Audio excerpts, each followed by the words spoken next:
Willkommen, bienvenue, welcome once again to another live stream. I'm very pleased to say I have in the studio the delightful Karen Bashford, an empowerment mentor. But we're asking a question today. In fact, I'm asking the question today because it was news to me. But apparently, first of all, what exactly is trauma? What exactly is it? And can you heal from it? And I Oh, guess yes. I'm going to throw that question straight over to Karen. Can you heal from it, truthfully? Yes. Yes. I've healed from my trauma. I've helped clients heal from their trauma. So, yes, we can all heal from trauma. It's just Right. knowing what it is and why you get traumatized. Right. So why is as important as the what, I guess. Yes. All right. Well, talk me through it, Karen. I'm Okay. here ready to learn. Well, trauma is a reaction to a strong emotional, life threatening, or what you perceive to be threatening situation whereby you go into fight, flight, or freeze mode. So your Right. body's flooded with hormones and you literally react. What do I do? Do I run? Do I go and hide? Or do I just stand still and do absolutely nothing? Right. That is what trauma is. Now, the trouble with trauma is we will take those emotions on and we do not know how to release them. So Oh, we can witness a serious accident, we can be traumatized by something that actually happens to us, or even words that are said to us that will cause us. Oh, you okay there? oh, sorry. That's all Apologies. right. No problem. Just making Hay sure fever, you're I'm afraid. okay. Hay fever, I'm afraid, gets me every time. Go Okay. So you will react to that emotional situation. You also create decisions that are going to influence you in the future by making them beliefs. So if you witness something that, say, you witness a parent hitting somebody or hitting another child, you're going to create a story around that that becomes part of your makeup. Not only do you have the emotional reaction to witnessing what's happening, but you've also then started to create a drama, I suppose you could say, that needs for you to be protected. So Will you you, necessarily be aware of this? no.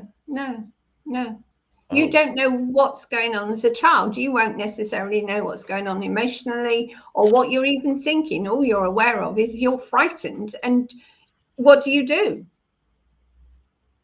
And right. even as an adult, we don't necessarily know how to react to something that is really frightening for us. And I guess if you witness something as an adult that in some way re-triggers that memory of that trauma that you witnessed or were part of as a child, brings it all back up again, I guess. Yeah. We just keep stacking. We literally stack. Every time we experience a trauma, we're stacking those emotions, we're adding to our beliefs, or we're confirming what we believe is to be true, even if it isn't. We don't know any difference. So we're constantly stacking. So let's say the people airily brush off, oh, I was bullied at school and I had this event happen to me, or inappropriate touching, or any of those many things that can happen in school life. All that stuff is still latent, is it? Yes, you do not release it. Right. Unlike an animal, when an animal gets shot, say you get a gazelle that's suddenly attacked by a lion, but it manages to get away, that would have had a shock, an emotional shock, a physical shock. An animal will go and find somewhere safe to shake itself out of that shock. That's why you'll often see an animal that survived shaking, because that is its way of dealing with trauma.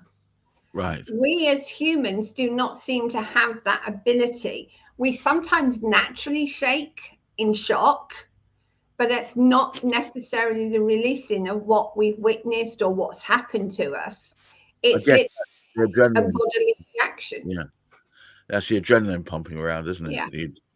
But so we don't ever release it, and when we experience it, we might have a response then and there, but it's stacking. You're saying? Yeah, it's stacking. We're stacking continually. Every time we get a trauma, we're just simply adding to our emotional reactions and adding to our beliefs or confirming them.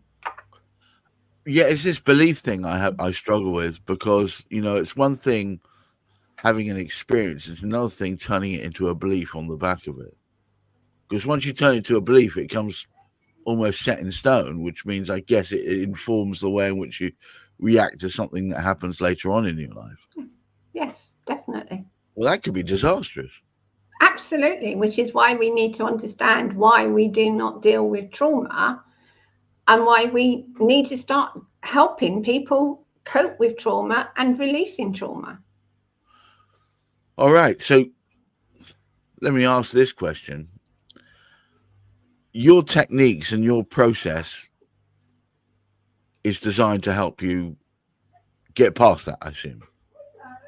So who would qualify for this kind of support? Anyone who is recognizing that they're suffering high levels of anxiety, depression, have an unusually strong reaction to something that occurs on a regular basis, or it can be something as simple as I'm feeling stuck continually. Because if Right. you're feeling stuck, you've got emotions that are going to be stuck.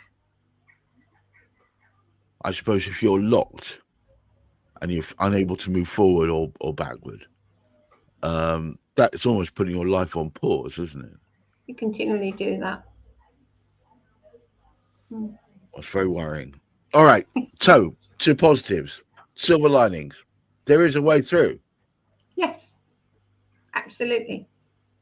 Can you give me a helicopter view of what that would look like? Okay, so basically, you need to understand what you believe, because quite often you create that belief based on what you've seen or what you've experienced. But is it really true? Right. You know, Right. it's like So beliefs can be, are filling in the gaps from yeah, the information you're provided, not yeah, necessarily anything with any real truth behind it. yeah. It's I like can a believe child. I can believe that the bogeyman's under the bed, because when Yeah, I was underneath there, somebody traumatized me by grabbing me on my arm. Doesn't actually mean that the bogeyman's under the bed.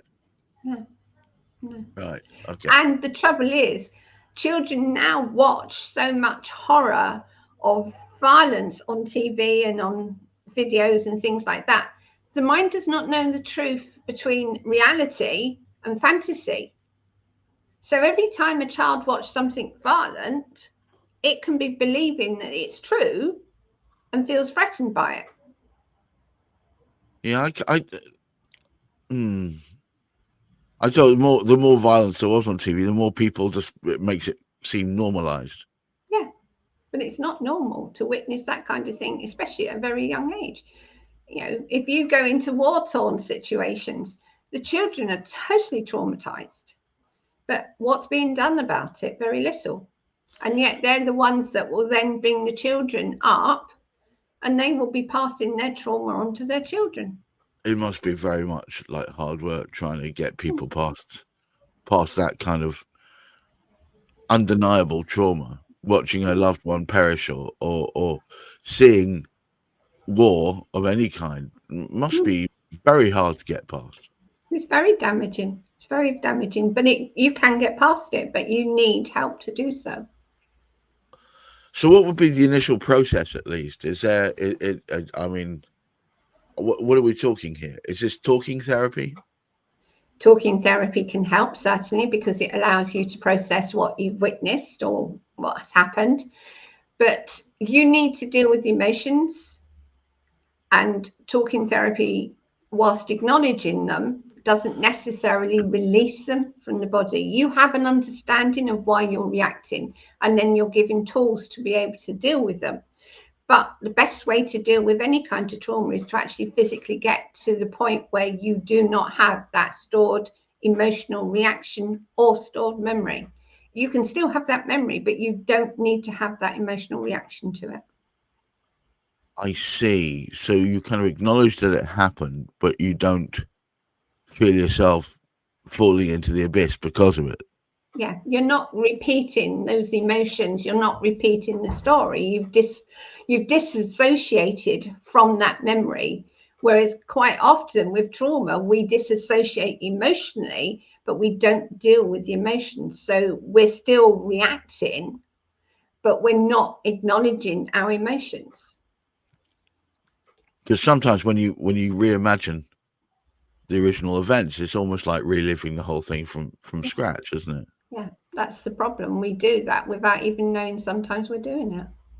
Okay, but as I said, the good news is that you can get past this. Yeah. Definitely. Yeah. Yeah. All right. Working with clients, it's a case of just looking at what you believe and questioning what you believe to start with. So it's looking at what events have happened in your timeline, and that's always a good starting point, is looking at what's happened, things that have made you react. You'll start to see patterns of behavior coming out. Okay. I mean, I don't know if this may be a big ask. I can see your chief happiness officer there is waiting patiently by the door. Yes, apparently the cat is more like a dog and demands to be led in places. All right. So what I would like to do very much is to perhaps refer to an old case without mentioning names or whatever.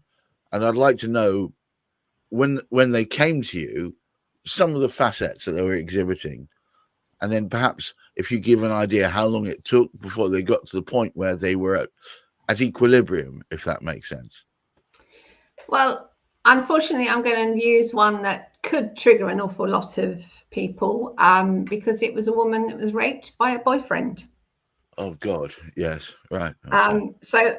But it's a prime example of what happens if you don't deal with a traumatic situation. The young lady concerned came to me originally because she was struggling with a high level anxiety to the point where she would not communicate with her colleagues. She was very much antisocial. She still worked, but emotionally she was not capable of working with she was inside with herself, was she? yeah, She was totally yeah, right. Got you. constantly anxious. That started in childhood with her parents pushing and pulling the way she was living. So she became highly anxious about that. Right. Unfortunately, as I say, it's quite a traumatic story, but she was raped by her boyfriend at university. Typically, unfortunately, more often than not, a woman that's been raped will blame herself. I should have done this, I should have done that, I shouldn't have done this, I should have, whatever. She will blame herself. But she never, ever told anyone what had happened. But she still had to see the guy every time she was in uni. So she couldn't get away from him. Although obviously the relationship was dead, she was still being threatened by him, by his sheer presence. Here was a woman already anxious, now totally over the top, to the point where she physically shook, and she was level 10 and 12 on anxiety, on anything. Just getting on a train was real hard work for her. So she was constantly reliving. Yeah, she was constantly in fear of something, it would re-happen, because he was there, constantly reminding her. Made worse by the fact that she never reported it. She came to me because a friend referred her to me and said she needs help. So we had a session. Halfway through that first session, she came out and admitted about the rape, which made such a difference to how I could work with her, because I then had not only the parents to deal with, but also the rapist.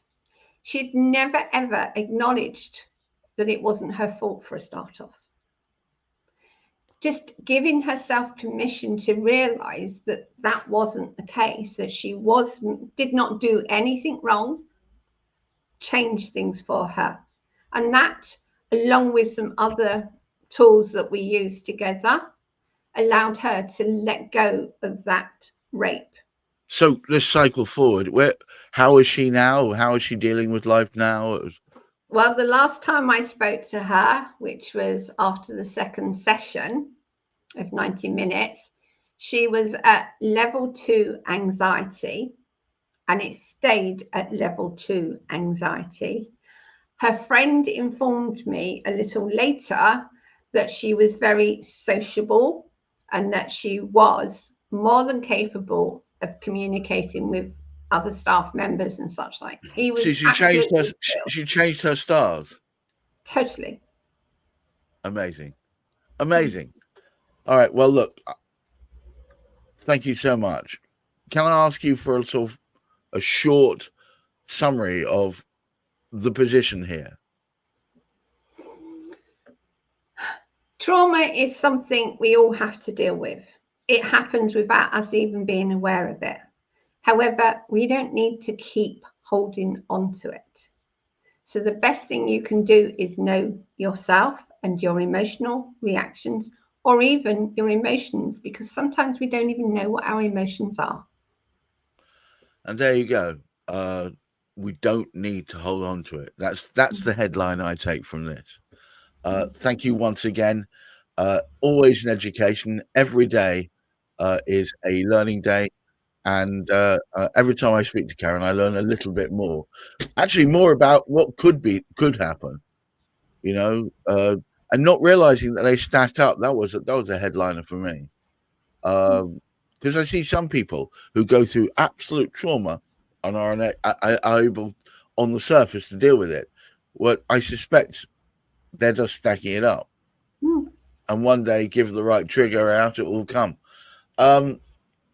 Thank you so much, Karen. I really enjoy this. I hope you out there are getting as much from this as I am. And obviously, if you can make comments or repost, that would wonderfully help. But also, if you come across me or Karen and you say, well, I've been watching your lives and I think I really would like to know more about X, or give us some honest responses, that also would work too. But until the next time, guys, keep your feet on the ground, but keep reaching for the stars. And I wish you all great mental health. Bye-bye now.